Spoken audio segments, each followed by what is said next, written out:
कहानी के शुरुआत में एक मॉन्स्टर का सीन दिखाया जाता है और हमारा हीरो कहने लगता है कि अच्छा फाइनली मैंने तुम्हें देख लिया और अभी हमें गेम स्टार्ट करना चाहिए। और तभी पीछे से एक बंदा कहने लगता है कि मास्टर मुझे ऐसा लगता है कि आपको कैसल चलना चाहिए। बट वो बंदा कहने लगता है कि शहबाज मैंने तुम्हें कहा ना कि तुम मेरा पीछा मत क्या करो। और वो कहने लगता है कि मेरी जिम्मेदारी है कि मैं आपका रक्षा करूँ। और तभी हीरो कहने लगता है कि अच्छा ठीक है, तो फिर मैं अपने क्वेस्ट को कंप्लीट करूंगा और उसके बाद मैं कैसल में वापस आ जाऊंगा, तब तक तुम्हें चले जाना चाहिए। और तभी शहबाज कहने लगता है कि आखिरकार आप अपना रूप क्यों चेंज करे हो, यहाँ पे कोई भी नहीं है और काफी आसानी से आप उस मॉन्स्टर को मार सकते हो। और हीरो कहने लगता है कि मैं नहीं चाहता कि किसी भी बंदे को पता लगे कि प्रिंस ना एक एडवेंचर का काम कर रहा है। और अभी फाइनली हमें हमारे हीरो का नाम पता लगता है, उसका नाम आर्नोल्ड होता है। और आर्नोल्ड से अगर आपको किसी का याद आए तो कमेंट सेक्शन में बता देना। और तभी शहबाज कहने लगता है कि 7th प्रिंस ऑफ एग्रेशिया, मैं चाहता हूँ कि आप ना अपने बिहेवियर को चेंज कर लो, अगर आपके बारे में लोगों को पता चल गया तो काफी प्रॉब्लम हो सकता है। और आर्नोल्ड कहने लगता है कि भाई तूने काफी ज्यादा कह दिया, अभी आपको चले जाना चाहिए। और इसके बाद वो बताने लगता है कि सभी लोग ना मुझे इंस्पायर्ड प्रिंस कहते हैं, क्योंकि मेरे छोटे भाई ने मेरे सारे टैलेंट को ना मेरे अंदर से सक कर लिया और उसके बाद अभी मेरा जो मन करता है मैं वो करता हूँ। और अभी वो ना डबल एस क्लास का एडवेंचर था और उसका नाम ना सिल्वर था, एडवेंचर नेम सिल्वर होता है। और अपना बंदा जो था ना सिर्फ एक अटैक करता है और एक अटैक में उस मॉन्स्टर का पत्ता कट हो जाता है। और इसके बाद में अग्रेशिया शहर दिखाया जाता है और वो ना अपने गिल में जाता है, अपना हीरो अपने गिल में जाता है। और सिल्वर जैसे गिल के अंदर जाता है ना तो उसको वहाँ पे देख के सभी लोग काफी एक्साइटेड जाते हैं। ऑब्वियस सी बात है, बंदा इतना ज्यादा पॉपुलर था कि और जो उसने क्वेस्ट को कंप्लीट किया था ना उसके बदले उसको काफी ज्यादा पैसे मिलते हैं और 3 गोल्ड कॉइन ना वो वापस कर देता है। और कहने लगता है कि अभी यहाँ पे जितने भी लोग हैं उसको पार्टी करवा देना और साथ ही तुम भी बच्चे पैसे रख लेना। और ये सुन के सभी लोग काफी ज्यादा खुश हो जाते हैं, क्योंकि आप सभी को पता है कि एनिमे के अंदर गोल्ड कॉइन की कितनी ज्यादा कीमत है। और अभी अपना हीरो ना फिर से प्रिंस बन गया था और वो कहने लगता है कि मुझे ऐसा लगता है कि अभी मुझे अपने भाई से मिलने जाना चाहिए। और अभी आर्नोल्ड कहने लगता है कि मैंने सुना है कि वुल्फ फॉक्स मर चुका है। और वो कहने लगता है कि हाँ तूने सही कहा। और अपना बंदा कहने लगता है कि आखिरकार किसके साथ तूने अलायंस बना के उसका पत्ता कट किया है। और छोटा भाई कहने लगता है कि सच बात तो यह है कि मैं अपनी फैमिली के खिलाफ ना बिल्कुल भी नहीं लड़ना चाहता। प्रिंस बताने लगता है कि मुझे पता है कि तेरा फाइट करने का मन नहीं है, लेकिन तुझे पता है कि अभी सिंहासन के लिए युद्ध हो रहा है और तुझे कुछ भी करके फाइट तो करना ही पड़ेगा। और सभी लोग वेट कर रहे हैं कि तेरा पत्ता कब कट होगा ताकि उनको थ्रोन मिल सके। और अगर तू फाइट नहीं करता है तो तेरा पत्ता सच में कट हो जाएगा। और मदर और मेरे बारे में भी ना लोग यही सोचते हैं। और लियो कहने लगता है कि हाँ भैया मुझे पता है कि आखिरकार सभी लोग क्या चाहते हैं और आप क्या कहना चाहते हो।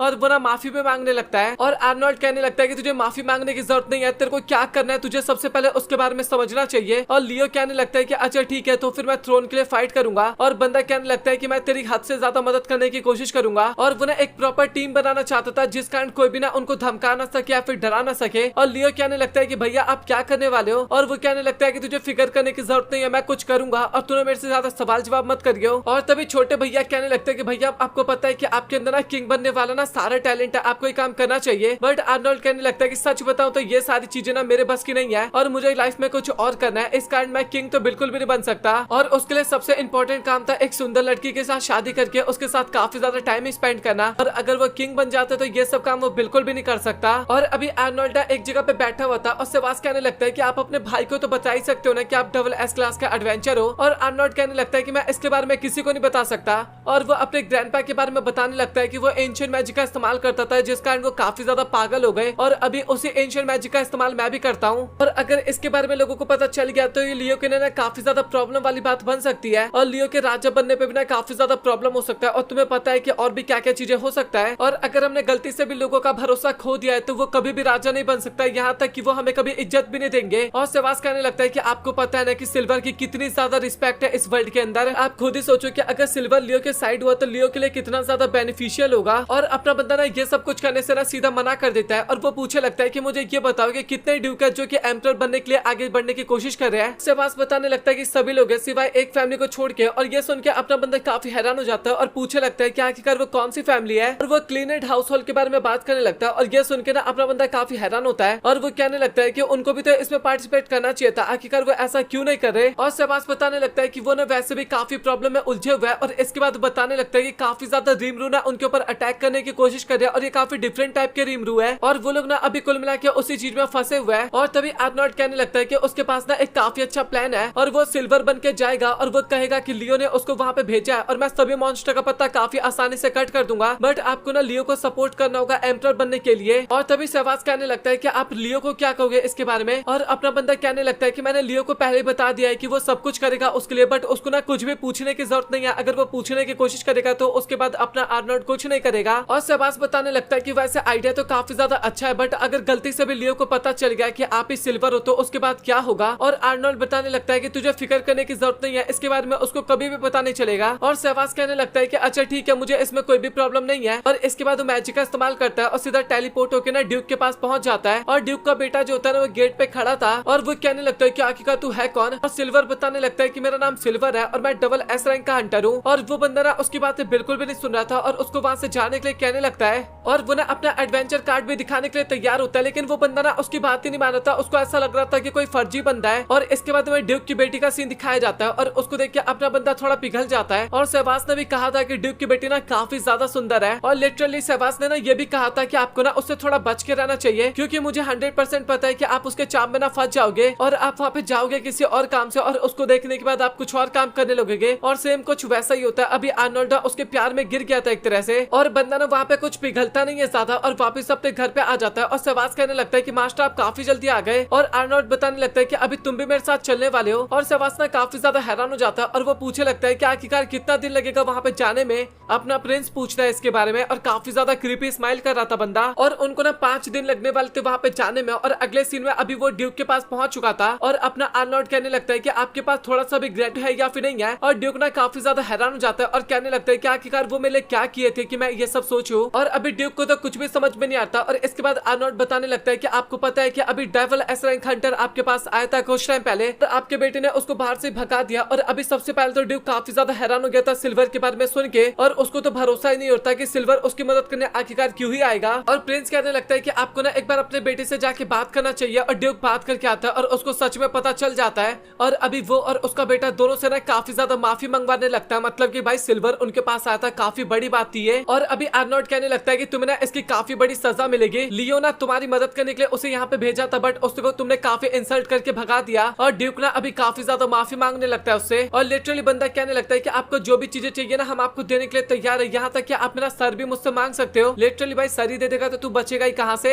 तभी वहाँ पे ड्यूक की बेटी आ जाती है और कहने लगता है कि प्लीज आप मेरे भाई और मेरे फादर को छोड़ दीजिए। और गलती ना इसमें मेरी है, मैंने भी सिल्वर को देखा था लेकिन मैंने कुछ नहीं कहा था। और अगर आप चाहो तो आप मुझे यहाँ से लेके जा सकते हो। लिटरली भाई इसको यहाँ से पीछे छुड़वाना था क्या, सीधा मुझे यहाँ से लेके जा सकते हो, ये कौन सा ऑफर हुआ भाई। और आर्नोल्ड अभी भी काफी ज्यादा भाव खा रहा था और सभी सहवाग कहने लगता है कि अभी हमारे पास एक ऑप्शन है, आप सभी को ना सिल्वर को ढूंढना होगा। और उसके बाद आर्नोल्ड उससे बात करके ना सारी चीजें सॉल्व करने की कोशिश करेगा और सब लोग ना इस बात पे एग्री कर जाते हैं। और इसके अगले सीन में अभी अपने आर्नोल्ड के सामने ना अपना सिल्वर खड़ा था, मतलब कि आप लोग सोच सकते हो भाई मतलब कि कितना गंदा गेम खेल रहे ये लोग यहाँ पे। और प्रिंस कहने लगता है कि भाई तो हमारी मदद कर सकता है क्या। सिल्वर ना मदद करने के लिए तो तैयार हो जाता है, बट उसके बदले ना वो चाहता था कि ड्यूक की फैमिली ना एक तरह से लियो की फैमिली को सपोर्ट करे, लियो को सपोर्ट करे एज अ प्रिंस के तौर पे। और वो ना इस चीज का प्रॉमिस चाहता था। और आर्नोल्ड कहने लगता है कि तुम्हें फिक्र करने की जरूरत नहीं है, इस चीज का परमिशन मैं ले लूंगा, बट यहाँ पे जितने भी मॉन्स्टर है प्लीज तुम उन सभी का पत्ता कट कर दो। और अपना सिल्वर भी ना इस चीज के लिए मान जाता है। और अभी वो सब लोग ना ड्यूक के घर पे जा रहे थे, जहाँ पे ड्यूक की बेटी कहने लगती है कि सच बताओ तो आप ना काफी ज्यादा अच्छे हो, मुझे ऐसा लग रहा था कि आप काफी रूड हो गए, लेकिन हमारे लिए आपने इतना ज्यादा अपने रिस्पेक्ट को नीचे गिराने की कोशिश की। और इसके बाद अपने मन में सोच रहा होता है आर्नोल्ड के उसने ना उस टाइम पे शैडो मैजिक का इस्तेमाल किया था, जिस कारण उसका क्लोन ना उसके सामने खड़ा हो गया था। और अगर वो उसको टच करते ना तो वो इनविजिबल हो जाता, वो शैडो था एक तरह से। और आर्नोल्ड बताने लगता है कि तुम्हें फिक्र करने की जरूरत नहीं है, वो सब कुछ मैंने अपने लिए किया था। और अभी ड्यूक की बेटी जो थी ना काफी प्यारी तरीके से हंसने लगती है और ये चीज देख के आर्नोल्ड तो एकदम खोसा जाता है उसके अंदर। और अभी वो ना अपने पास्ट की बातों को याद करने लगता है, जहाँ पे अपनी मदर के साथ ना स्टार्स को देखा करता था और काफी प्यारा सा स्माइल करता था। और अभी फाइनली सिल्वर पहुंच चुका था उन सभी मॉन्स्टर का पत्ता कट करने के लिए, बट हमें वहाँ पे हीरो पार्टी भी दिखाई जाती है जो कि उन मॉन्स्टर का पत्ता कट कर रहा था। और तभी सहवाग कहने लगता है कि आखिरकार आप अभी क्या करोगे। और सिल्वर कहने लगता है कि तुम्हें फिक्र करने की जरूरत नहीं है, मैं सारी चीजें हैंडल कर सकता हूँ। और सिल्वर बताने लगता है कि तुम यहाँ पे कितने भी मॉन्स्टर को मार लो, लेकिन उसकी मदर को तुम लोग नहीं मार पाओगे,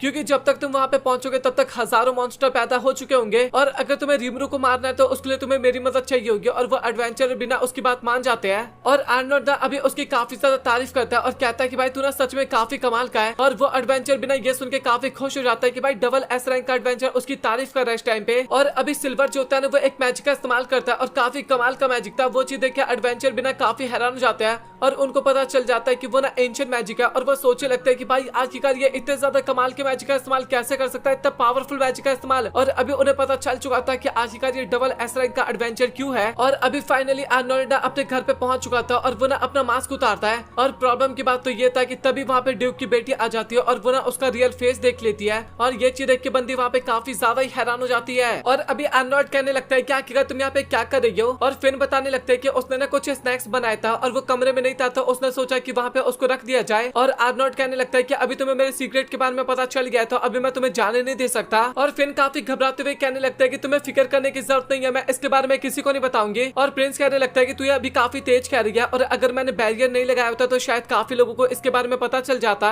और प्रिंस कहने लगता है कि तुम्हें डर नहीं लग रहा कि मैं तुम्हारे साथ अभी कुछ भी कर सकता हूँ। और फिन कहने लगता है कि मुझे पता है कि तुम ऐसा कभी भी कुछ भी नहीं करोगे क्योंकि तुम काफी अच्छे हो। और वो कहने लगता है कि क्या तुम मेरे पर इतना भरोसा करती हो। और फिन कहने लगता है कि अभी तुम यहाँ पे आ चुके हो इसका मतलब तुमने हमारे घर के मॉन्स्टर को हरा दिया है और तुम हमारे लिए इतना कुछ कर रहे हो तो ये हमारे लिए काफी बड़ी बात है। और वो ना अभी सारे प्लान्स के बारे में बात करने लगते हैं कि तुमने इतना सब कुछ प्लान किया ताकि तुम लियो को राजा बना सको, मतलब कि तुम दूसरों के बारे में काफी कुछ सोचते हो तो तुम सच में काफी अच्छे इंसान हो एक तरह से। और अपना बंदा सोचने लगता है कि भाई ये कितना बकवास करती है और वो बताने लगता है कि सहवाज के अलावा मेरे सीक्रेट के बारे में कोई भी नहीं जानता और मैं नहीं चाहता कि तुम भी इसके बारे में किसी को बताओ और अगर बताने की कोशिश की तो तुम्हारा पत्ता भी मैं कट कर सकता हूँ। और फिन कहने लगते हैं कि आपको फिक्र करने की जरूरत नहीं है, बट बंदा अभी भी काफी ज्यादा उदास था, वो इतने टाइम तक सीक्रेट रखा था बट अभी वो एक लड़की को पता चल गया है। फिन कहने लगते हैं कि आपको फिक्र करने की जरूरत नहीं है और तभी आर्नोल्ड कहने लगता है कि इसमें गलती किसकी है। और फिन कहने लगते हैं कि आपको ना मिठाई खा लेना चाहिए काफी डरते हुए और मैं आपके लिए चाय बना के लाती हूँ, काफी डर चुकी थी इस कारण वैसे कह रही थी। और इसके बाद हमें ना ड्यूक के घर का सीन दिखाया जाता है और एडवेंचर ने ना काफी अच्छा काम किया था, काफी अच्छी तरीके से मॉन्स्टर का सामना किया था, इस कारण वो लोग ना काफी ज्यादा रिवॉर्ड करते हैं। और जो कैप्टन होता है वो कहने लगता है कि सच बात तो ये कि हमने इतना ज्यादा काम नहीं किया था जितना हमें रिवॉर्ड मिल रहा है। और लड़की कहने लगते है कि वैसे देखा जाए तो हम भी काफी अच्छे टीम है एक तरह से और काफी ज्यादा पॉपुलर थे तो इसके बारे में ज्यादा किसी को ना बताए कुछ। ड्यूक कहने लगता है कि हमें कभी भी तुम्हारी जरूरत पड़ेगी तो हम तुम्हें बुला लेंगे और इसके बाद वो लोग अपना रिवॉर्ड लेके वहां से चले जाते हैं। और अभी ड्यूक जो थे ना वो काफी ज्यादा धन्यवाद करने लगता है अपने प्रिंस को और आर्नोल्ड कहने लगता है कि इसमें मैंने थोड़ा कुछ किया, लियो ने किया, तुम्हें उसको धन्यवाद करना चाहिए। और ड्यूक कहने लगता है कि अभी चाहे कुछ भी हम काफी अच्छी तरीके से ल्यूक को सपोर्ट करेंगे ताकि वो प्रिंस बने। और अभी कुल मिला के अपना बंदा वहाँ पे काफी ज्यादा खुश हो रहा था। और तभी ड्यूक कहने लगता है कि मैं आपसे पूछ सकता हूँ क्या आपके पास आदमियों की कमी है। और आर्नोल्ड कहने लगता है कि काश मैं आपको कह सकता है कि हमारे पास काफी ज्यादा लोग हैं, सच बताओ तो हमारे पास काफी कम लोग हैं जिन पे हम भरोसा कर सकते हैं और कुल मिला के सभी लोग तो केवल सिंहासन के पीछे पड़े हुए हैं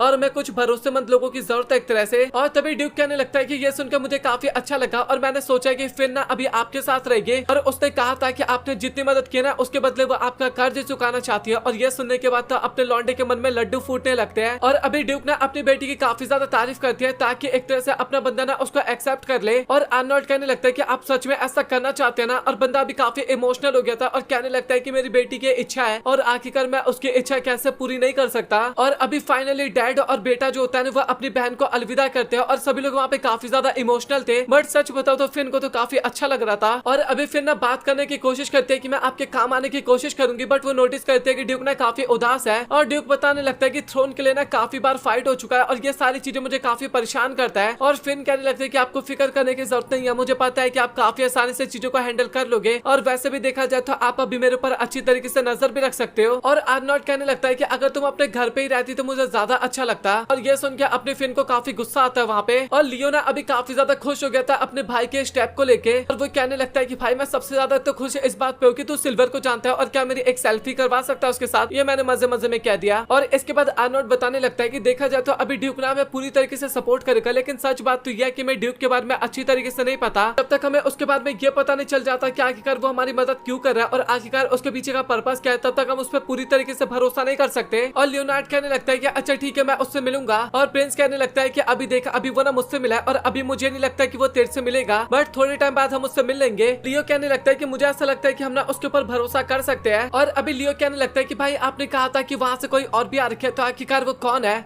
और इसके बाद फाइनली फिन आती है और वो ना अपना इंट्रोडक्शन देते हैं काफी अच्छी तरीके से और लियो जो होता है ना वो भी अपना इंट्रोडक्शन देता है काफी अच्छी तरीके से और वो कहता है कि आप यहाँ पे आए ये देख के मुझे काफी अच्छा लग रहा है। और फिन कहने लगता है कि मुझे ऐसा लगता है कि आप सच में काफी अच्छे इंसान हो जैसा कि आपके भाई ने कहा था। और ये सुनकर लियो काफी हैरान हो जाता है कि आखिरकार उसके भाई ने उसके बारे में क्या क्या चीजें कही है। और अभी फिन ने ना सारी बातें बता दी थी जो कि आर्नोल्ड ने बताया था एक तरह से लियो के बारे में और ये सारी बातें सुनकर लियो को काफी अच्छा लगता है। और लियो कहने लगता है कि भाई आखिरकार हम फिन से किस तरीके से मदद ले सकते हैं। और आर्नोल्ड कहने लगता है कि उसके बारे में मैं सोचूंगा और तुझे आराम से बता दूंगा। सबसे पहले वो लोग चेक करना चाहते थे कि फिन की फैमिली सच में सपोर्ट कर रही है ना उनको। और अभी आर्नोल्ड पूछने लगता है कि क्या अपने परिवार में कोई ऐसा है जो कि काफी ज्यादा साहसी हो। और लियो बताने लगता है कि है तो, लेकिन अभी वो लोग ना बाकी के सपोर्ट में है। और इसके बाद फिन बताने लगता है कि वो ना ज्यादा काम अच्छी तरीके से तो नहीं कर सकते, मतलब कि घर के या फिर बाकी काम, बट आप मुझे उन तीनों के बारे में बता सकते हैं, मैं कुछ सोच सकती हूँ। और लियो कहने लगता है कि भाई तूने उसके बारे में कुछ नहीं बताया क्या। और आर्नोल्ड कहने लगता है कि भाई रास्ते में उसने ना मुझे काफी ज्यादा पका दिया क्वेश्चन कर करके, और सच बताओ तो मैं काफी परेशान हो गया था। और ये सुन के बेचारी फिर ना काफी ज्यादा उदास हो जाते हैं कि आर्नोल्ड उसके बारे में ऐसा सोचता है। और लियो कहने लगता है कि मुझे काफी अच्छी लगी तुमने मेरे भाई को परेशान कर दिया, उसको काफी कम ही लोग परेशान कर पाते हैं। और ये सुन के फिर से पहले की तरह हो जाती है। और आर्नोल्ड कहने लगता है कि यार तुम सच में काफी परेशान करती हो मुझे। और अभी वो सेकंड, थर्ड और फोर्थ प्रिंस के बारे में बात करने लगता है। एक जो था वो डिपार्टमेंट का काम संभाला करता था, और जो फोर्थ प्रिंस था वो एकदम वॉर का काम संभाला करता था, और जो सेकंड प्रिंसेस थी ना वो एक लड़की थी, और वो ना मैजिक के मामले में काफी कमाल की थी, और मेजिस ना उसकी काफी ज्यादा रिस्पेक्ट करते थे। और वो तीनों बिना सिंहासन पाने में काफी ज्यादा कोशिश कर रहे हैं। और देखा जाए तो गाँव के लोग बिना उन्हें सपोर्ट कर रहे हैं, जैसे की जो आर्मी वाला बंदा था उसको मिलिट्री सपोर्ट करिए, डिपार्टमेंट वाले बंदे को डिपार्टमेंट के लोग सपोर्ट कर रहे हैं, और लड़की को मेजेस सपोर्ट करिए। तो इस कारण उनका पल्ला ना काफी ज्यादा भारी पड़ रखा है। और वो लोग बात करने लगते हैं कि जो उनका फर्स्ट प्रिंस था ना वो काफी ज्यादा टैलेंटेड था, और उनका ना पत्ता काफी आसानी से कट हो गया युद्ध के टाइम पे, और अगर वो जिंदा होता तो शायद इस टाइप का नौबत अभी तक नहीं आता। और आर्नोल्ड कहने लगता है कि यही रीजन है जिस कारण तुझे प्रिंस बनना पड़ेगा। और लियो कहने लगता है कि भैया मैं समझ रहा हूँ, लेकिन मुझे पता नहीं कि मैं कर पाऊंगा या फिर नहीं कर पाऊंगा। और वो कहने लगता है कि तुझे फिक्र करने की जरूरत नहीं है, मुझे तेरे पर काफी ज्यादा भरोसा है। और तभी वहाँ पे उसकी सर्वेंट आती है और कुछ मैसेज देने लगती है लियो को। और उस लेटर में थोड़ा बैड न्यूज था, कुछ मर्चेंट जो थे ना अभी वो उसके बाकी भाई बहन के साथ मिल चुके थे, और इसके साथ फाइनेंशियल कंडीशन में भी ना वो लोग काफी ज्यादा स्ट्रांग हो गए थे। और अभी आर्नोल्ड काफी ज्यादा परेशान हो गया था, लेकिन लियो कहने लगता है कि भैया आपको परेशान होने की जरूरत नहीं है, क्योंकि फिन और उसकी फैमिली अभी भी हमें सपोर्ट कर रही है। और फिन कहने लगता है कि मैं अपनी तरफ से पूरी सपोर्ट करने की कोशिश करूंगी। और आर्नोल्ड बताने लगता है कि भाई मैं ना आज काफी ज्यादा थक गया, कुछ ज्यादा ट्रैवल हो गया इस कारण। और इसके बाद वो लोग ना थोड़ा बहुत वहाँ पे मजाक मस्ती वाली बातें करते हैं। और इसके कुछ टाइम बाद का हमें सीन दिखाया जाता है जहाँ पे फिन ना आर्नोल्ड के पास जाती है और कहने लगती है कि क्या आप मुझे टाउन में घुमा सकते हो। और फिन कहने लगता है कि इस तरह सभी को पता चल जाएगा, मतलब कि आर्नोल्ड कहता है। और इसके बाद वो चश्मा पहनते हुए कहने लगते हैं कि मैं अपना हुलिया छुपा लूंगी। और आर्नोल्ड अगेन मना कर देता है और कहता है कि तुम इससे काफी आसानी से पहचानी जाओगे। और इसके बाद वो ना पोशाक पहन लेती है और कहने लगते हैं कि अब तो प्लीज हम चल सकते हैं क्या। और अभी फिन मान तो जाता है, मतलब कि आर्नोल्ड मान तो जाता है, क्योंकि अभी वो पहचान में तो बिल्कुल भी नहीं आ रही थी। बट वो कहने लगता है कि मुझे ये बताओ कि आखिरकार ये आइडिया किसका था। और वो बताने लगते हैं कि सहवास ने मुझे कहा था। तभी आर्नोल्ड कहने लगता है कि अभी हमारे पास गार्ड नहीं है तो हम अगली बार चलेंगे। और फिन बताने लगते हैं कि सहवास ने कहा था कि जब तक तुम साथ में हो तब तक हमें गार्ड की जरूरत नहीं है। और ये सुन के आर्नोल्ड काफी ज्यादा गुस्सा हो जाता है और सहवास को अपने पास बुलाने लगता है, बट वो बंदा वहाँ पे आता ही नहीं है और बेचारे के पास कोई ऑप्शन नहीं था। और इसके बाद वो जाने के लिए तैयार हो जाता है। और आर्नोल्ड कहने लगता है कि हम ज्यादा टाइम के लिए नहीं जाएंगे। और इसके बाद थोड़ा उसके ऑफर के बारे में बात करने लगते हैं कि तुम्हारे पास तो काफी ऑफर आते होंगे, क्योंकि तुम प्रिंस के एक तरह से पसंदीदा औरत हो, मतलब की फैमिली एक तरह से। और वो कहने लगते हैं कि ऐसा तो कुछ भी नहीं है। और इसके बाद वो लोग ना जाने के लिए वहाँ से तैयार हो जाते हैं, बट ज्यादा टाइम के लिए नहीं जाने वाले थे। और इसके बाद वो लोग ना टाउन में घूम रहे थे और इधर उधर चीजों के बारे में ना फिन पूछे लगते हैं। और आर्नोल्ड उसको काफी ज्यादा चीजों के बारे में बताने लगता है। अभी फिन को ना एक जगह से काफी प्यारी सी स्मेल आती है और वो पूछे लगती है कि आखिर वो क्या है। और आर्नोल्ड बताने लगता है कि वहाँ पे ना दवाइयाँ बना करती है, और जब वो बच्चा था ना तो सहवास ना उसको काफी ज्यादा पिलाया करता था, और वो काफी ज्यादा कड़वा होता है, अगर तुम चाहो तो पी सकती हो, लेकिन फिर ना पीने से मना कर देती है। और वो कहने लगते हैं कि आपको काफी कुछ पता है। और आर्नोल्ड कहने लगता है कि तुम्हें ना मेरा नाम लेने की जरूरत नहीं है, वो निकनेम बता देता है, तुम्हें ये कहना चाहिए, नहीं तो लोगों को हमारे बारे में पता चल जाएगा। और फिन कहने लगते हैं कि क्या मैं आपको हमेशा इस नेम से बुला सकती हूँ। और वो कहता है कि तुम्हें जो कहना है तुम वो कह सकती हो। और अभी वो लोग ना सैंडविच खाने लगते हैं और आर्नोल्ड कहने लगता है कि तुम्हें पसंद तो नहीं आएगा, बट तुम ट्राई कर सकते हो, बट अपने फिन को ना काफी अच्छा लगता है। और वो पूछे लगते हैं कि आखिरकार इसके अंदर किस चीज का मीट है। और वो ना मॉन्स्टर का मीट था एक तरह से। और ये सुन के फिन ना काफी ज्यादा घबरा गई थी,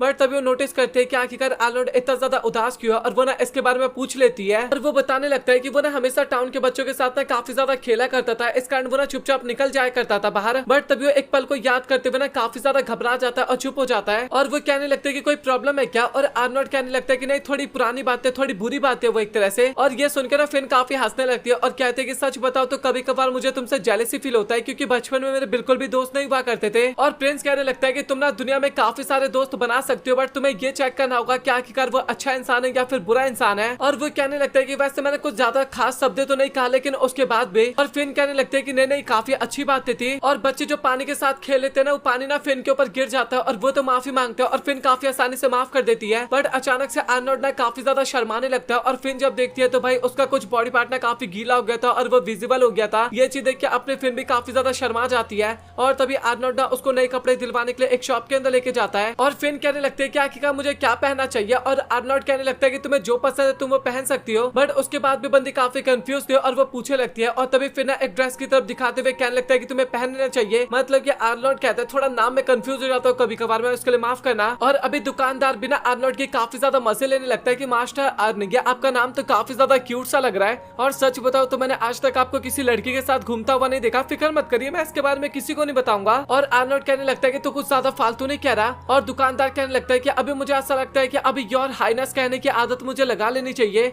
और तभी अचानक से फिन भी बाहर निकल आती है और वो काफी ज्यादा क्यूट लग रही थी उस टाइम पे और आर्नोल्ड बिना ज्यादा रिएक्शन नहीं देता बट उसको काफी अच्छा लगा था और वो कहता है कि हाँ ठीक ही ठाक है। और दुकानदार कहने लगता है कि मतलब कि मास्टर का कहना यह है कि आप पे काफी ज्यादा कमाल का लग रहा है और वो कहने लगता है कि आप किस तरीके से पेमेंट करोगे। और प्रिंस कहने लगता है कि अभी मेरे पास पैसे नहीं है, सहवाल तुम्हें आके दे देगा पैसे। और वो कहने लगता है कि आपकी दुकान है, आप दो ना दो कोई फर्क नहीं पड़ता मुझे। और सच बताओ तो मैं चाहता हूँ कि आप दोनों काफी ज्यादा एंजॉय करो। और वो ना डेट के बारे में कहने लगता है। ये सुनकर अभी दोनों ना काफी ज्यादा हैरान हो गए थे और कहने लगे थे कि भाई तू क्या कहने की कोशिश कर रहा है। और दुकानदार कहता है कि मैं तो बस ऐसे मजे मजे में कह रहा था बट एक लड़का लड़की बाहर घूमने जा रहे थे उसको डेट ही तो कहेंगे ना। और अभी वो दोनों ज्यादा ध्यान नहीं देते और चुपचाप बाहर चले जाते हैं। और अभी ना घूमते घूमते वहाँ पे शाम हो जाता है और तभी आर्नोल्ड कहने लगता है कि अभी हमें घर चलना चाहिए। और ये सुन के बेचारी काफी उदास हो जाती है और तभी उसकी नजर ना एक दुकान की तरफ जाती है और वो देखने के बाद बंदी काफी प्यार से ना अपने आर्नोल्ड की तरफ देखने लगती है और बंदा परमिशन दे देता है और इसके बाद वो ना दुकान की तरफ चली जाती है। और अभी अचानक से ना वहाँ पे एक बंदा आ जाता है और वो ना आर्नोल्ड की ना काफी ज्यादा बेइज्जती करने लगता है। इसका मतलब समझ जाओ कि वो भी थोड़ा रॉयल फैमिली से बिलोंग करता होगा और लिटरली वो धमकी देने लगता है आर्नोल्ड को कि अगर मैं तेरे को पीड़ भी दूंगा ना तो कोई फर्क नहीं पड़ता और कोई यहाँ पे कुछ कहने की भी कोशिश नहीं करेगा। और वो अपने स्टिक से ना उसको छेड़ने की कोशिश करता है और आर्नोल्ड कहने लगता है कि वैसे लियो ना अभी काफी ज्यादा फेमस होने लगा तो क्या पता अभी मुझे लोग पहचानने लगे हो। और इसके बाद बंदा ना उसके पैर पे काफी ज्यादा अटैक्स करने लगता है और कहता है कि तू अपने आप को लियो मत समझ और तेरा फैमिली कोई रॉयल फैमिली नहीं है और तुम लोग काफी जल्दी गरीब होने वाले हो। और काफी गंदी तरीके से मारता है और तभी अचानक से वहाँ पे फिन आ जाते हैं और काफी तेज उसके ऊपर चिल्लाने लगती है। अभी वो बंदा ना आर्नोल्ड को कहने लगता है कि भाई आखिरकार ये कौन आ गई, ये तेरी सर्वेंट है क्या। और वो लिटरली उसको बार बार सर्वेंट सर्वेंट कह के ना चिल्लाने लगता है। और ये सुन के फिन को ना अभी काफी गुस्सा आ जाता है और वो ना अपना मास्क उतार देती है और उसको देखने के बाद अभी सभी लोग काफी ज्यादा हैरान हो जाते हैं। और अभी फिन कहने लगते हैं कि मुझे बताओ क्या आखिरकार तुम क्या कहना चाहते हो। और अभी वो बंदा ना अपना इंट्रोडक्शन काफी अच्छी तरीके से देने लगता है, अपने फैमिली के बारे में बताने लगता है। और फिन कहने लगते हैं कि सच बताओ तो मुझे तुम जैसी फैमिली के बेटे से ना इस टाइप की उम्मीद तो बिल्कुल भी नहीं थी। अगर तुम एक रॉयल फैमिली से बिलोंग करते हो इसका मतलब ये नहीं कि तुम किसी के भी ऊपर हाथ उठा सकते हो या फिर किसी को कुछ भी कह सकते हो। और वो ना और भी काफी ज्यादा ज्ञान देने लगते हैं और उसकी बातें सुनने के बाद वो बंदा ना चुप सा हो जाता है एकदम। और तभी फिन कहने लगते हैं कि तुझे क्या लग रहा था कि मैं आर्नोल्ड जैसे बंदे के साथ घूमने के लिए आऊंगी क्या। और तभी वो ना फिन की तरफ बन जाता है और कहने लगता है कि आपको तो पता ही चल गया अभी यहाँ पे क्या चल रहा है और मैंने अपने भाई से कपड़े उधार लिए थे और मैंने उसकी तरह लुक भी कर लिया था ताकि मुझे कोई ना पहचान सके। और अभी लियो को अपने सामने देख के कीटो ना काफी ज्यादा हैरान हो जाता है और कहने लगता है कि आप वो मत समझना जैसा कि आपने देखा था। और लियो कहने लगता है कि हाँ मुझे पता है कि तुम लोग मेरे भाई के प्रति कैसा व्यवहार करते हो और जब तक वो कुछ नहीं कहेगा तब तक मैं भी तुम्हें कुछ नहीं कहूंगा। कहने लगता है कि अभी तुम लोग यहाँ से जा सकते हो। और वो सभी ना डर के मारे वहाँ से फटाक से चले जाते हैं। और तभी आर्नोल्ड कहने लगता है कि तुमने ना अभी काफी बड़ी प्रॉब्लम खड़ी कर दी और मुझे ऐसा लगता है कि अभी उनकी फैमिली ना तेरी फैमिली से काफी ज्यादा हेट करने लगेगा और ये काम ना मेरे लिए काफी ज्यादा प्रॉब्लम वाला हो जाएगा। मतलब कि जो उसका प्लान था वो थोड़ा बहुत इधर उधर हो गया और वो कहने लगता है कि अगली बार से तुम्हें ऐसा कुछ मत करना और बाकी मैं हैंडल कर लूंगा। और फिर ना अभी काफी ज्यादा उदास हो गई थी, काफी ज्यादा ही उदास हो गई थी। और आर्नोल्ड कहने लगता है कि मुझे पता है कि ये सब काम तुम मेरे लिए कर रही थी तो तुम्हें उदास होने की जरूरत नहीं है और मुझे माफ करना है कि तुम्हारा पूरा एंजॉयमेंट खराब हो गया। और फिन कहने लगता है कि मुझे माफ करना है, इसमें मेरी गलती थी, मेरे कारण तुम इतने ज्यादा प्रॉब्लम में आ गया और क्या तुम अगली बार से मुझे घुमाने के लिए नहीं लाओगे। मैं सच में कह रही हूँ कि अगली बार से मैं ऐसी गलती नहीं करूंगी। और आर्नोल्ड कहने लगता है कि हम जरूर घूमने के लिए आएंगे अगली बार। और ये सुन के फिर ना काफी ज्यादा खुश हो गई थी वहाँ पे। और अभी अपने दोनों भाई दिखाए जाते हैं जो कि मीटिंग में जा रहे होते हैं और वो लोग बात करने लगते हैं। ये काफी कम ही बार होता है जो कि उन दोनों को मीटिंग में बुलाया जाता है क्योंकि अभी वहाँ पे कुल मिला के सारे भाई बहन उनके थे। आर्नोल्ड लाइक काफी ज्यादा चीजें वहाँ पे कहने लगता है और लियो कहता है कि भैया आपको ये सारी चीजें नहीं कहना चाहिए क्योंकि आपको पता है कि डैड आपको काफी ज्यादा डांटेंगे अगर आप ये सब उनके सामने कहोगे तो। और वो भी चुप हो जाता है और इसके बाद वो लोग मीटिंग की तरफ जाने लगते हैं और वो लोग सोचने लगते हैं कि पता नहीं अभी क्या होने वाला है। और मैं इस चीज के लिए काफी ज्यादा एक्साइटेड हूँ। और हमें वहाँ पे ना काफी ज्यादा लोग दिखाए जाते हैं, काफी ज्यादा लोग होते हैं और साथ ही एम्परर भी दिखाए जाते हैं जो कि अपनी कुर्सी पे काफी मजे में बैठे हुए थे। और अभी हमें एम्परर का सीन दिखाया जाता है और उसके सामने ना उसके सभी बेटे मतलब कि सभी प्रिंस बैठे हुए थे। और बटलर बताने लगता है कि तो अभी हमें मीटिंग स्टार्ट करना चाहिए। और इसके बाद हमें सभी प्रिंस का इंट्रोडक्शन दिखाया जाता है और कुल मिला के ना उसके 11 बच्चे थे जिसमें से 9 तो प्रिंस थे और 2 प्रिंसेस थे, मतलब कि 2 ही उसकी बेटी बेटी थी और एक प्रिंस तो काफी ज्यादा छोटा सा होता है, मतलब ये देख ही सकते हो कितना ज्यादा प्यारा लग रहा था बच्चा। और डैड कहने लगता है कि तुम सभी एक साथ यहाँ पे इतनी जल्दी आ गए, ये चीज देख के मुझे काफी ज्यादा अच्छा लगा। और रेड हेयर गॉर्डन मतलब कि थर्ड प्रिंस था, वो कहने लगता है कि आपने इतनी जल्दी हमें यहाँ पे क्यों बुलाया, और अगर आपको कुछ काम है तो आप मुझे बता सकते हो, मतलब कि कोई युद्ध का सीन है तो मैं काफी आसानी से उनके टेरिटरी में जाके उनको डिस्ट्रॉय करके आ सकता हूँ। और डैड बताने लगता है कि गार्डन मुझे ऐसा लगता है कि तुम ना बिल्कुल भी नहीं बदलने वाले, जिस तरीके का जोश तुम्हारे अंदर स्टार्टिंग में देखने को मिलता था सेम अभी भी वैसा ही है। और मैं तुम्हें इतना बता दूं कि युद्ध का काम तो अभी बिल्कुल भी नहीं है। और सेकंड प्रिंसेस जो होती है वो बताने लगते हैं कि भाई ये बंदा कभी भी नहीं सुधरेगा, इसके दिमाग में ना लड़ाई के अलावा और कुछ नहीं चलता। और गार्डन कहने लगता है कि दीदी आपको इस तरीके की बातें नहीं करना चाहिए, नहीं तो अगर मुझे गुस्सा आएगा तो मैं आपको उठा के आपको फेंक दूंगा। और वो दोनों ना काफी ज्यादा बहस करने लगता है। और इसके बाद सबसे बड़ा भाई ब्लू हेयर वाला था और वो बताने लगता है कि महाराज मुझे माफ करना, मतलब कि इनकी हरकतें कुछ इस टाइप की है। और एम्परर बताने लगता है कि ये चीज देखने में काफी अच्छा लगता है, कंपटीशन बना रहना चाहिए और मैं भी कुछ इसी तरीके से एम्परर बना था। और इसके बाद वो मेन मुद्दे के बारे में बताने लगता है कि आखिरकार उसने क्यों सभी को यहाँ पे बुलाया था। और वो ना एक फेस्टिवल के बारे में बताने लगता है जो कि काफी टाइम पहले यहाँ पे किया जाता था। और ये सुनने के बाद अभी सभी लोग काफी ज्यादा हैरान हो जाते हैं कि आखिरकार डैड कौन से फेस्टिवल की बात कर रहे हैं। और फेस्टिवल का नाम the night festival of the Hunt होता है। और बाकी सभी लोग ना इस फेस्टिवल के बारे में सुन के काफी हैरान होते हैं। और अभी हमें फेस्टिवल के बारे में बताया जाता है, इसके अंदर सभी प्रिंसेस ना जंगल के अंदर जाएंगे और काफी बड़े बड़े मॉन्स्टर को ना हंट करके लाएंगे। जो जितना पावरफुल मॉन्स्टर को हंट करेगा वो विनर बनेगा। और बड़ा भाई कहने लगता है कि डैड इससे गिल में कोई प्रॉब्लम नहीं होगा क्या, क्योंकि मॉन्स्टर को हंट करने का काम तो गिल मास्टर का है ना। और डैड कहने लगता है कि तुम्हें फिक्र करने की जरूरत नहीं है, मैंने गिल मास्टर से बात कर लिया है और कुछ ऐसे मॉन्स्टर अभी अपीयर हो गए जो कि उनके लिए भी काफी डिफिकल्ट हो रहा है, तो उनको हराना हमारे लिए काफी ज्यादा इंपॉर्टेंट बन जाता है। और हमें आर्नोल्ड का सीन दिखाया जाता है। और फनी बात तो ये था कि उसको ना इन सभी चीजों के बारे में पहले ही पता चल गया था। और तभी गॉर्डन बताने लगता है कि मुझे ये बताइए कि आखिरकार जीतने के बाद हमें क्या मिलेगा। और जो भी विनर बनने वाला था ना उसको एम्बेसडर एक्स्ट्रा ऑर्डर का ना पद मिलेगा एक तरह से। और ये सुनने के बाद सभी लोग ना काफी ज्यादा हैरान हो जाते हैं। और कोई मिला के सभी लोगों को ऐसा लगता है कि शायद हमने कुछ गलत सुन लिया या फिर डैड ने कुछ गलत कह दिया। और जो भी विनर बनेगा कुल मिला के वही उस गद्दी पे बैठने वाला था। और इसके बाद उस पद के बारे में पता लगता है और वो ना काफी ऊंचे दर्जे का पद था एक तरह से। आप लोग को खुद ही अंदाजा हो जाएगा जब सभी लोग इतने ज्यादा हैरान हो गए थे तो। और उसके अंदर की पावर ये थी कि उसको ना बाकी देशों के साथ रिलेशनशिप बनाना था, मतलब कि अच्छा चाहे बना सकता है या फिर बुरा बना सकता है और कोई भी ना उसके खिलाफ नहीं जा सकता, मतलब कि उसी का डिसीजन है कि किसके साथ दोस्ती करना है, किसके खिलाफ रहना है। और अभी फाइनली वहाँ पे मीटिंग खत्म हो जाता है और सभी लोग वहाँ से जाने लगते हैं। और तभी लियो कहने लगता है कि भैया मुझे ऐसा लगता है कि आपको ना ये कंपटीशन जीतना होगा। और आर्नोल्ड कहने लगता है कि भाई मैं ये कंपटीशन बिल्कुल भी नहीं जीत सकता, ये तो तुझे जीतना होगा, क्योंकि अगर गलती से भी मैं जीत जाता हूँ तो तेरे रास्ते में ना काफी बड़ा रुकावट बन जाऊंगा मैं तेरे एम्परर बनने के रास्ते में। और तुझे पता है कि अगर तू नहीं जीतेगा तो हमारे खिलाफ सभी लोग जा सकते हैं और इस राज्य में रहना हमारे लिए काफी ज्यादा डिफिकल्ट हो सकता है। और लियो कहने लगता है कि सच बात है, मैं यहाँ पे बिल्कुल भी नहीं हार सकता, जो भी लोग मुझे सपोर्ट कर रहे हैं मैं उन सभी के लिए अपनी मेहनत करने की कोशिश करूंगा और ये कंपटीशन जीतूंगा। और आर्नोल्ड को भी ना काफी अच्छा लगता है कि लियो ना उसकी बातें समझा कि आखिरकार ये सारी चीजें हमारे लिए कितना ज्यादा इंपॉर्टेंट है। और अभी आर्नोल्ड ना एक जगह पे बैठा हुआ था और बंदा काफी ज्यादा परेशान था कि आखिरकार उसको क्या करना चाहिए, कैसे फाइट जीत सकते हैं। और तभी वहाँ पे फिन आ जाती है और वो पूछे लगते हैं कि तुम इतना उदास क्यों हो। आर्नोल्ड अभी सभी चीजों के बारे में उसको अच्छी तरीके से बताने लगता है और वो बताने लगता है कि अगर ये कंपटीशन लियो जीत गया तो हमारे लिए काफी ज्यादा अच्छा हो जाएगा, लेकिन अगर उसके अलावा कोई और ये कंपटीशन जीत गया तो हमारे लिए काफी बड़ी प्रॉब्लम हो सकती है। और ये सुनने के बाद अभी बंदी ना काफी ज्यादा घबरा गई थी और वो कहने लगते हैं कि तो फिर हमें क्या करना चाहिए। और बंदा बताने लगता है कि हमें इसको लेकर ना काफी तगड़ा सा प्लानिंग करना होगा। और तभी सेवास कहने लगता है कि मैं आपको एक चीज बताना भूल गया, ये कंपटीशन हमें ईस्ट साइड देखने को मिल सकता है। और सबसे पहले तो बंदा काफी ज्यादा हैरान हो जाता है और उसको पता चल जाता है कि आखिरकार ऐसा क्यों किया गया है, क्योंकि वहाँ पे मॉन्स्टर की संख्या काफी ज्यादा है और काफी खतरनाक मॉन्स्टर पाए जाते हैं, तो उनको जल्दी से खत्म किया जाए इस कारण में भी वो लोकेशन चूज किया जा सकता है। और सच में काफी बढ़िया आइडिया था। बंदा अभी काफी ज्यादा चीजों के बारे में सोचने लगता है और तभी फिन कहने लगता है कि मेरे पास एक काफी कमाल का आइडिया, आपको ना सभी मॉन्स्टर को डिफीट कर देना चाहिए। और आर्नोल्ड कहने लगता है कि मैं ऐसा नहीं कर सकता और सेबास बताने लगता है कि अगर वो ऐसा करते हैं ना तो लियो के लिए काफी बड़ी प्रॉब्लम हो सकती है और सभी सिचुएशंस के बारे में बंदा बताने लगता है। और तभी फिन कहने लगता है कि सिल्वर भी तो एक काम कर सकता है ना। और सेबास कहने लगता है कि हाँ कर तो सकता है, लेकिन जो काम आर्नोल्ड करना चाहते हैं फिन के लिए वो काम बिल्कुल भी नहीं हो सकता, मतलब कि लियो के लिए वो काम बिल्कुल भी नहीं हो सकता। और बंदा कहने लगता है कि हमें कुछ ऐसा सोचना होगा जिससे हमारा काम भी ना बिगड़े और सब कुछ अच्छी तरीके से हो जाए। और फिन कहने लगते हैं कि आखिरकार आप क्या कहना चाहते हो। और सेबास कहने लगता है कि तुम्हें इन सभी चीजों पे ध्यान देने की जरूरत नहीं है। और सेबास बताने लगता है कि सच बात तो यह कि मास्टर आपको ये कहना चाहते हैं कि वो आपको काफी पसंद करते हैं। और आर्नोल्ड काफी हैरान होते कहने लगता है कि भाई तो क्या कह रहा है। और तभी सेबास कहता है कि आप पसंद नहीं करते क्या। और वो कहने लगता है कि हाँ मैं पसंद करता हूँ। वो कहने लगता है कि मैंने कहा था ना कि आपको काफी ज्यादा पसंद करते हैं। और ये सुनकर फिन को भी ना काफी अच्छा लगता है और इसके बाद वो शर्माते हुए वहाँ से चली जाती है। और आर्नोल्ड कहने लगता है कि भाई तुझे इस टाइप की हरकतें नहीं करना चाहिए, नहीं तो कुछ भी कर सकती है वो। और शहबाज ना इसका तो कोई रिप्लाई नहीं करता, बट तभी बताने लगता है कि गिल के लोग ना आपको बुलाने की कोशिश करे, मतलब कि सिल्वर को। और इसके बाद सिल्वर ना गिल के अंदर जाता है, जहाँ पर रिसेप्शनिस्ट बताने लगती है कि अभी AAA रैंक का मॉन्स्टर ना दहशत मचा रहा है और क्या तुम उसका पत्ता कट कर सकते हो। और आर्नोल्ड ना वैसे भी काफी ज्यादा परेशान था, और देखा जाए तो अभी उसके पास और भी बेशान आ गए, तो ये चीज उसको और भी ज्यादा परेशान कर रहा था। बट बंदे के पास कोई ऑप्शन नहीं था, और इसके बाद वो ना मिशन को ले लेता है, और फाइनली अभी वो ना उस लोकेशन पे पहुंच जाता है और एक दो अटैक करता है। थोड़ा सा यहाँ पे डिफिकल्टीज आता है, क्योंकि वो AAA रैंक का मॉन्स्टर था, एस रैंक के बराबर मान सकते हो, बट वो ना काफी आसानी से उसको डिफीट कर देता है। और तभी अचानक से वहाँ पे ना कुछ लोग आते हैं, और एक लड़की कहने लगते हैं कि यहाँ पे धमाका अभी तुमने किया था क्या। और सिल्वर ना काफी आसानी से उसको पहचान जाता है। इस लड़की का नाम ना एल्ना होता है। और सबसे कमाल की बात तो ये थी कि एल्ना ना आर्नोल्ड की बचपन की फ्रेंड थी। और फनी बात तो ये था कि एल्ना ना अपने आप को ना आर्नोल्ड से काफी ज्यादा ताकतवर मानती थी, इस कारण वो ना बचपन में उसको काफी ज्यादा परेशान किया करते थे। और तभी आर्नोल्ड कहने लगता है कि आखिर तुम कौन हो, और एल्ना बताने लगता है कि मुझे ऐसा लगता है कि तुम डबल एस रैंक के एडवेंचर हो ना सिल्वर। और वो कहने लगता है कि हाँ तुमने सही कहा। और वो कहने लगता है कि तुम्हें पता है ना कि ये मिशन मुझे मिला था, तो आखिर तुम यहाँ पे क्या कर रही हो। और वो बताने लगते हैं कि अगर तुम यहाँ पे नहीं आए होते तो शायद इस मॉन्स्टर को डिफीट मैं करती। और जो एल्ना के साथ साथी थे ना, वो बताने लगता है कि एल्ना हम यहाँ पे ना कुछ नहीं कह सकते, क्योंकि देखा जाए तो ये काम सिल्वर को मिला था और उसके बीच में हम नहीं आ सकते एक तरह से। और इसके बाद वो लोग ना वहां से चले जाते हैं, और आर्नोल्ड ना काफी ज्यादा खुश होता है, क्योंकि आज उसने लाइफ में पहली बार एल्ना को कुछ कहा था, उसको सबक सिखाया था, क्योंकि हमेशा वही उसको परेशान किया करते थे। बट तभी बंदे को एहसास होता है कि आर्नोल्ड थोड़ी ना था, वो तो सिल्वर था ना जिसने एल्ना की ऐसी की तैसे की। बट उसके बाद भी बंदे को काफी ज्यादा अच्छा लगता है। और अभी अपना बंदा ना कैसल में आ चुका था, और वो ना शहबाज को बताने लगता है कि तुम्हें पता है कि आज ना मैं एल्ना से मिला था। और शहबाज कहने लगता है कि ये तो काफी अच्छी बात है ना, वो तो आपकी बचपन की दोस्त है। और वो बंदा कहने लगता है कि यार तुम्हें इस तरीके की बातें नहीं करनी चाहिए, मतलब कि मुझे एल्ना के अलावा कोई भी चल जाएगा, सच बताओ तो वो मुझे काफी ज्यादा परेशान करती है। शहबाज जो था ना वो एल्ना की अभी काफी ज्यादा तारीफ करने लगता है, उसके अचीवमेंट को गिलवाने लगता है। और सबसे कमाल का अचीवमेंट तो ये था कि वो 14 साल की उम्र में ना एक काफी कमाल की नाइट बन गई थी, कमांडर बन गई थी। और बंदा कहने लगता है कि हाँ मुझे पता है कि उसके अंदर एबिलिटी की कोई भी कमी नहीं है, लेकिन वो इंसान के मामले में सच बताओ तो काफी ज्यादा बेकार है। और जब वो बच्चे थे ना तो उसने काफी उल्टा सीधा उसको कहा था। और तभी शहबाज कहने लगता है कि आखिरकार उसने आपको क्या कहा था। और एल्ला ने मुझे कहा था कि मैं सच में काफी ज्यादा कमजोर हूँ, और आखिरकार ये सारी बातें मुझे कैसे कह सकती है। और वो ना उसको काफी ज्यादा उल्टा सीधा कह रहा था, उसको गालियां दे रहा था, मतलब कि नॉर्मल से। और तभी अचानक से एल्ला की एंट्री हो जाती है वहाँ पे, और वो कहने लगता है कि आखिरकार तुम किसकी बात कर रहे थे। और अभी अपना बंदा ना पूरी तरीके से चेंज हो जाता है, और कहता है कि बस मैं तो ऐसा ही कह रहा था। और तभी एल्ला कहने लगता है कि अभी हमें बाहर चलना चाहिए। और अपना बंदा कहने लगता है कि मुझे ये बताओ क्या आखिरकार तुम यहाँ पे कर क्या रही हो। और तभी एल्ला बताने लगता है कि अभी फेस्टिवल जो होने वाले ना, वो फेस्टिवल तक अभी मैं तुम्हारे साथ रहने वाली हूँ, और उस फेस्टिवल को मैं तुम्हें जितवाने वाला हूँ, चाहे कुछ भी हो जाए। अभी तुम वो फेस्टिवल जीतने वाले, क्योंकि मेरी इज्जत का सवाल है। और बंदा सोचे लगता है कि भाई ये अचानक से हाथ धो के मेरे पीछे क्यों पड़ गई है। और एल्ला कहने लगता है कि अभी हमें साथ में चल के प्रैक्टिस करना चाहिए, बट अपना बंदा सर दर्द का बहाना बनाने लगता है। और शहबाज बताने लगता है कि मास्टर अगर आप थोड़ी सी मेहनत करोगे तो आपका सर दर्द ठीक हो जाएगा। और इसके बाद एल्ला ना उसको जबरदस्ती वहां से लेके जाने लगती है। और सच बताओ तो एल्ला अपने बंदे से ना काफी ज्यादा मेहनत करवाती है, और बेचारा क्या ही कर सकता था, काफी गंदी तरीके से फंस चुका था वहाँ पे। और सच बताओ तो उसकी हालत ना काफी ज्यादा खराब हो गया था। और अगले सीन में एल्ला ना उसकी बॉडी पे दवाई लगा रही थी, मतलब कि फिन। और अभी तक अपना बंदा ना उसकी काफी ज्यादा बुराई कर रहा था। और फिर बताने लगते हैं कि आप सच में काफी ज्यादा लकी हो कि आपके पास इतनी अच्छी दोस्त है जो कि बचपन से आपके साथ है और आपकी इतनी ध्यान रखती है। और आर्नोल्ड कहने लगता है कि मुझे ऐसी दोस्त बिल्कुल भी नहीं चाहिए, अगर तुम्हें चाहिए तो तुम रख सकती हो। और तभी वहाँ पे एल्ला आ जाती है, और वो कहने लगते है कि तुम यहाँ पे हो क्या, और मैं तुम्हारे लिए दवाई लेके आई थी। और फिन कहने लगता है कि मुझे तुम्हारी दवाई की कोई भी जरूरत नहीं है। और तभी एल्ला की नजर ना फिन के ऊपर जाता है, और वो ना अपना इंट्रोडक्शन काफी प्यार से देने लगती है इसके बाद। और एल्ला कहने लगता है कि मुझे तुमसे मिलकर काफी अच्छा लगा। और अभी दोनों ने काफी प्यार से एक दूसरे से बात करने लगते हैं। और तभी एल्ला कहने लगता है कि अभी तुम ठीक हो तो हमें प्रैक्टिस करने चलना चाहिए। और आर्नोल्ड कहने लगता है कि तुमने तो कहा था कि हम दोपहर में प्रैक्टिस करेंगे। और वो कहने लगते हैं कि मैंने कहा था, लेकिन अभी तुम एकदम ठीक लग रहे हो तो हमें चलना चाहिए। और इसके बाद अगेन बंदे की हालत काफी ज्यादा खराब करने लगती है, लिटरली वो उससे काफी ज्यादा प्रैक्टिस करवाती है। और फिर कहने लगते हैं कि सच बताओ तो मुझे उसके लिए काफी ज्यादा बुरा लग रहा है इस टाइम पे। और सच बताओ तो अभी कुल मिला के अपने बंदे की हालत काफी ज्यादा खराब हो जाती है। और इसके बाद अगेन बंदा घर पे जाता है, और घर पे जाने के बाद वो मैजिक की मदद से ना एक दरवाजे को ओपन करता है। और दरवाजे को ओपन करने के बाद एक सीक्रेट से कमरे के अंदर जाता है, और वहाँ पे एक छोटा सा बंदा भी दिखाया जाता है जो कि किताब को पढ़ रहा था। और तभी आर्नोल्ड कहने लगता है कि ग्रैंडपा मुझे ये देख के ना काफी हैरानी होती है कि आप कभी भी थकते नहीं हो। वैसे देखा जाए तो अपने बंदे का ग्रैंडफादर थोड़े छोटे नहीं थे क्या? और वो कहने लगता है कि आप इतना ज्यादा रिसर्च करते हो और आप थकते नहीं हो क्या? और उसके ग्रैंडफादर कहने लगता है कि मैजिक को हमने इतने अच्छी तरीके से एक्सप्लोर कर लिया, लेकिन उसके बाद भी काफी ज्यादा चीजें ऐसा मिस्ट्री के तौर पे बना हुआ है और अभी तक इसको ना कोई भी खोज नहीं पाया या फिर मिस्ट्री सॉल्व नहीं कर पाया। और आर्नोल्ड कहने लगता है कि इसी कारण आपकी बॉडी डीमन ले गया और आपका सोल ना एक तरह से सील हो चुका है एक किताब के अंदर। और सच बताओ तो मैं इन सभी चीजों को टॉलरेंट अब बिल्कुल भी नहीं करता। और डीमन ने आपकी बॉडी का इस्तेमाल किया कैपिटल पे अटैक करने के लिए और आपकी बॉडी एक तरह से फॉरबिडन हो गया, मतलब कि आपका स्पेल फॉरबिडन स्पेल में चेंज हो गया। और सबसे प्रॉब्लम की बात तो यह है कि सभी लोगों को ऐसा लगता है कि वो अटैक आपने किया था, किसी को ये पता ही नहीं कि वो डीमन लॉर्ड करने की कोशिश कर रहा था। बट आपके कारण मैं एंशिएंट मैजिक का इस्तेमाल कर पाता हूँ और इस चीज के बारे में मैं सच बताऊं तो किसी को बताना नहीं चाहता या फिर बता भी नहीं सकता। और इसके बारे में गलती से भी लोगों को पता चल गया तो जो हाल आपके साथ हुआ था सेम मुझे ऐसा लगता है कि वो मेरे साथ होगा। और तभी ग्रैंडपा कहने लगता है कि भाई तुझे ना मुझे धन्यवाद करना चाहिए। और आर्नोल्ड कहने लगता है कि बट किस लिए? और ग्रैंडपा बताने लगता है कि अगर मैं सील नहीं होता तो तू मेरे मैजिक का इस्तेमाल नहीं कर पाता हो और वो मास्क तेरा इतना ज्यादा फेमस नहीं होता। और आर्नोल्ड बताने लगता है कि सच बताओ तो मुझे इन सभी चीजों में मजा तो बहुत ज्यादा आता है। और ग्रैंडपा भी कहने लगता है कि मेरा बेटा कुछ ज्यादा बिगड़ने लगा, मतलब कि मेरा पोता। और तभी ग्रैंडपा कहने लगता है कि मुझे ये बता कि आखिरकार तू यहाँ पे किस लिए आया है? और कहने लगता है कि आपको तो काफी अच्छी तरीके से पता है मेरा छोटा भाई एक फाइट के अंदर फंस चुका है, थ्रोन के फाइट है वो। और ग्रैंडपा कहने लगता है कि ये तो ऑब्वियस सी बात है, इस टाइप की लड़ाई तो हमें हमेशा देखने को मिलता है। जो काफी ज्यादा कैपेबल होता है उसको आगे जाके थ्रोन मिल जाता है और बाकी सभी लोग ना इसी तरीके से गायब हो जाते हैं। और सच बताऊं तो ऐसा केवल तुम लोगों के साथ ही नहीं हो रहा बल्कि मेरे साथ भी काफी कुछ हुआ था। और वो ये भी बताने लगता है कि तुम्हारे बड़े भाई को भी ना इसी कारण मरवाने की कोशिश की गई थी ताकि वो सिंहासन तक पहुंच ही ना पाए। और ये सुनकर आर्नोल्ड काफी ज्यादा हैरान हो जाता है कि उनका एक और बड़ा भाई था क्या? और इसके बाद वो नाम बताते हुए कहने लगता है कि उसको भी ना सिबलिंग्स ने मरवा दिया था ताकि वो आगे जाके थ्रोन के लिए फाइट ना कर पाए। और आर्नोल्ड कहने लगता है कि आप ना गलत कह रहे हो, मतलब कि आखिरकार कोई उसको क्यों ही मरवाएगा और आपको ये नहीं पता क्या उसका पत्ता ना एक बैटल के दौरान कट हुआ था। और ग्रैंडपा कहने लगता है कि हाँ मुझे पता है कि एज अ स्टोरी तो कुछ ना कुछ रचा ही जाना चाहिए था, तो ये ऐसा कहानी के तौर पे बता दिया गया। और आर्नोल्ड कहने लगता है कि आपको नहीं पता क्या फादर ने भी इसके ऊपर रिसर्च किया था और उन्होंने ये कहा था। और तभी ग्रैंडपा कहने लगता है कि अच्छा मुझे ये बताओ कि जो थ्रोन का वारिस होने वाला है आखिरकार वो बैटल में कैसे मर सकता है? उसके छोटे भाई पहले फाइट करेंगे ना कि वो फाइट करेगा, वो राजा बनने वाला था।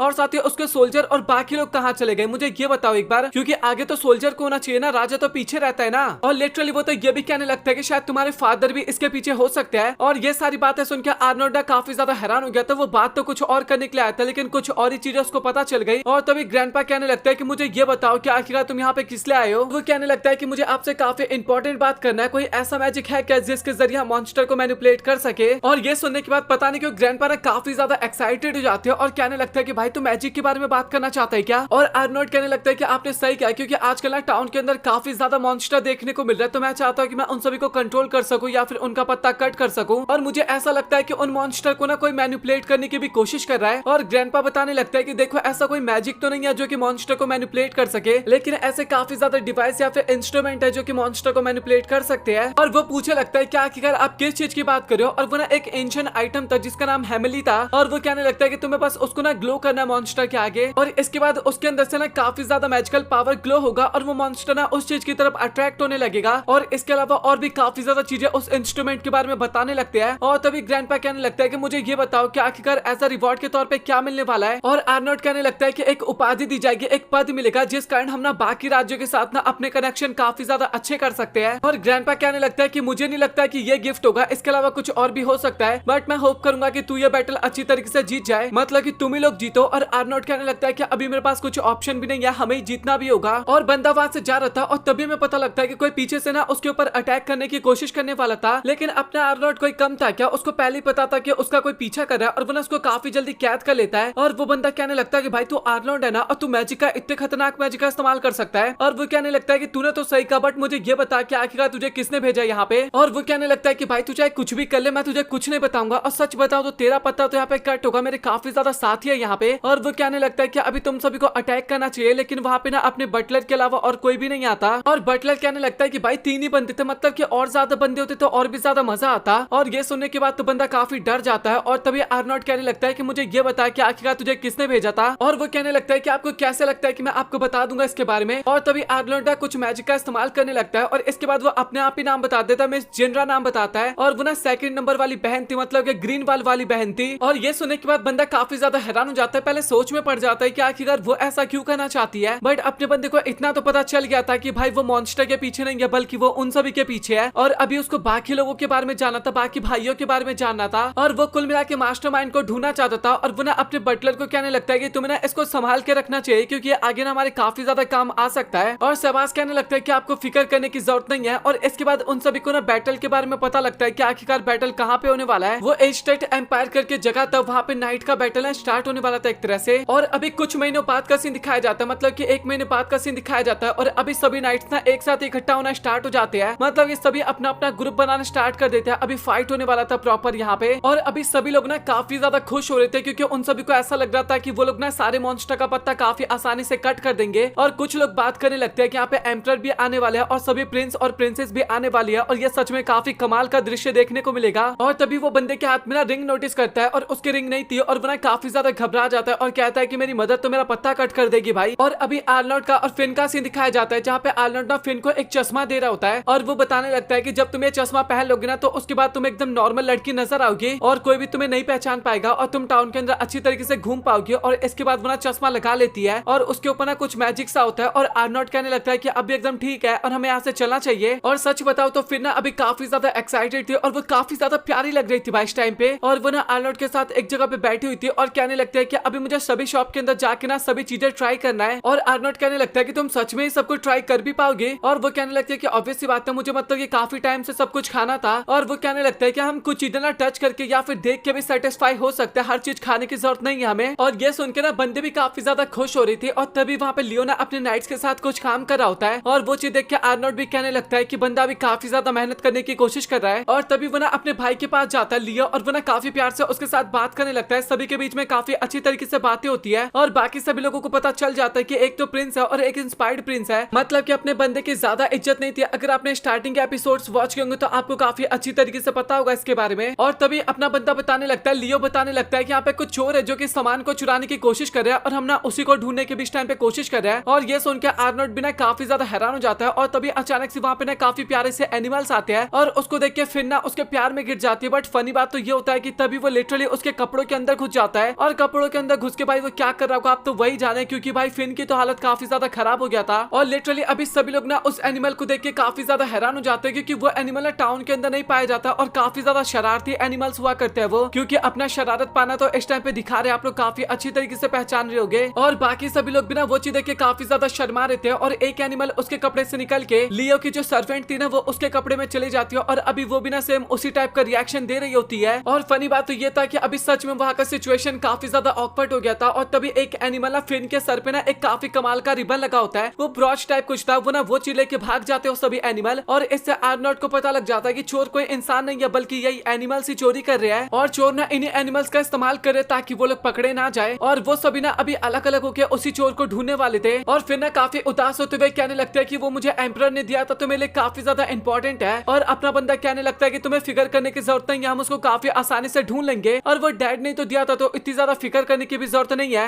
अभी लियो भी ना उन्हीं एनिमल्स को ढूंढना स्टार्ट कर देता है, और फिन और आर्नोल्ड अलग लोकेशन पे जाते हैं उसी एनिमल को ढूंढने के लिए। और सच बताओ तो बंदे लोग ढूंढते ढूंढते ना एक काफी अंधेरी सी जगह पे आ जाते हैं, और वो ना किसी प्रकार के स्टोन का इस्तेमाल कर रहे थे उसी एनिमल को ढूंढने के लिए। और कुल मिला के वो लोग ना साउंड का इस्तेमाल कर रहे थे ताकि उस एनिमल को ना कंट्रोल किया जा सके। इस तरीके से आर्नोल्ड एक्सप्लेन करके बताता है, और उसको ना अच्छी तरीके से सारी चीजों के बारे में समझ में आ गया था। और अभी फिन को ना पता चल गया था, मतलब कि आर्नोल्ड को पता चल गया था कि कहाँ पे चोरी का सामान रखा जा रहा है। और वो ना लियो की तरह भेस बना लेता है, और कुछ नाइट्स के पास जाके कहने लगता है कि मुझे पता चल चुका है कि चोरी का सामान कहाँ रखा जा रहा है, और तुम्हें काफी ज्यादा नाइट्स को इकट्ठा करके ना उसी लोकेशन पे जाना होगा। और फिन कहने लगता है कि सच बताऊं तो ये चीजें मुझे बिल्कुल भी अच्छा नहीं लगा, क्योंकि सारा काम केवल तुमने किया और सारा क्रेडिट अभी लियो को मिल जाएगा। और फिन कहने लगता है कि मुझे इससे फर्क नहीं पड़ता, और सच बताओ तो मैं चाहता हूँ कि उसको क्रेडिट मिले, और अगर मैं अपने भेस में करता तो वो नाइट्स मेरी बात नहीं सुनते। और फिन कहने लगते हैं कि लेकिन फिर भी मैं तुमसे काफी गुस्सा हूँ। और अभी कुल मिला के उन सभी चोरों को पकड़ लिया गया था, और अभी आर्नोल्ड ना फिर से लियो बन जाता है, और वो उसी कमरे के अंदर जाता है, और वो फिन का उस ब्रॉच को लेके ना फिन को दे देता है, जिसको देख के बंदी काफी ज्यादा खुश हो जाती है। और वो ना सभी गार्ड्स को थोड़े बहुत पैसे दे देता है, और कहता है कि तुम ना इस चीजों को बाहर बिल्कुल भी मत आने देना कि आखिरकार यहाँ पे क्या क्या चीजें हुआ था। और ये चीज देख के सभी नाइट्स भी ना काफी ज्यादा खुश हो जाते हैं। और अभी वो दोनों जा रहे थे, और फिर बताने लगते हैं कि आर्नोल्ड भले ही आपने क्रेडिट ना लिया हो, बट सच बताओ तो आपने मुझे काफी ज्यादा कमाल के लगते हो, इतने आसानी से आपने उन चोरों को पकड़ लिया और इसका किसी को एहसास भी नहीं हुआ। और आर्नोल्ड को भी ना अच्छा लगता है कि चलो भाई कोई तो है जो उसकी तारीफ कर रहा है, मतलब कि एक तरह से देखा जाए तो। और सच बताऊं तो ये उसके लिए काफी अच्छा था, और फिन और आर्नोल्ड दोनों वहाँ पे काफी ज्यादा स्माइल करते थे एक दूसरे की तरफ देखते हुए।